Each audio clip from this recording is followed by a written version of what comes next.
आणि आता बातमी अयोध्येमधून आहे। अयोध्येतील शरयू घाटावर आज महाआरती करण्यात आली। या वर्षातील शेवटच्या आरतीला भाविकांनी देखील मोठ्या संख्येने उपस्थिती लावली।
शरयू नदीच्या तीरावर खास लेझर शोचं देखील आयोजन करण्यात आलं।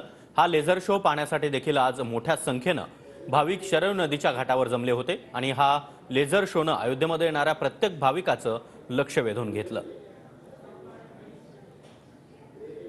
राम मंदिराच्या उद्घाटनाच्या पार्श्वभूमीवरती रामनगरी जी आहे, अयोध्या नगरी जी आहे ती उत्साहानं आणि गर्दीनं फुलून गेलेली आहे। आपण पाहतोय की शरयू नदीच्या घाटावरती या ठिकाणी सरकारच्या वतीनं लेझर शोचं आयोजन जे आहे ते करण्यात आलेलं आहे आणि हाच लेझर शो पाहण्यासाठी आपण पाहतोय की या ठिकाणी आलेल्या भक्तांची गर्दी जी आहे ती आपल्याला शरयू नदीच्या घाटावरती झालेली पाहायला मिळते।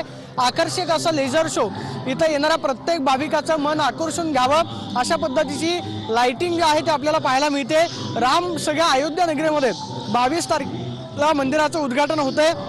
त्याआधीची सगळी जय्यत तयारी जी आहे ते आपल्याला अयोध्येमध्ये पाहायला मिळते। येणाऱ्या प्रत्येक भाविकाला मन प्रसन्न व्हावं आणि या घाटावरती आल्यानंतर बघत राहावं असं दृश्य जे आहे ते आपल्याला या ठिकाणी पाहायला मिळतं। ते म्हणजे करण्यात आलेल्या विद्युत रोषणाईनं ही संपूर्ण अयोध्या नगरी जी आहे ती उजळून निघालेली आहे। 22 तारखेला राम मंदिराचं उद्घाटन होत आहे। राम जे आहे ते मंदिरामध्ये प्रतिष्ठापित होत आहेत, मात्र त्याआधीच ही सगळी अयोध्या नगरी जी आहे ती विद्युत रोषणाईनं उजळून गेलेली आहे की नवीन वर्षाचं स्वागत करण्यासाठी हे सगळे नागरिक जे आहेत ते सज्ज झालेले आहेत। मात्र शरयू नदीच्या घाटावरती या ठिकाणी जी विद्युत रोषणाई करण्यात आलेली आहे त्या विद्युत रोषणाईनं आलेल्या प्रत्येक भाविकाचं मन या ठिकाणी प्रसन्न होत आहे। Camera person Rakesh Soni, Pradeep Kapse, TV9 Marathi, Ayodhya.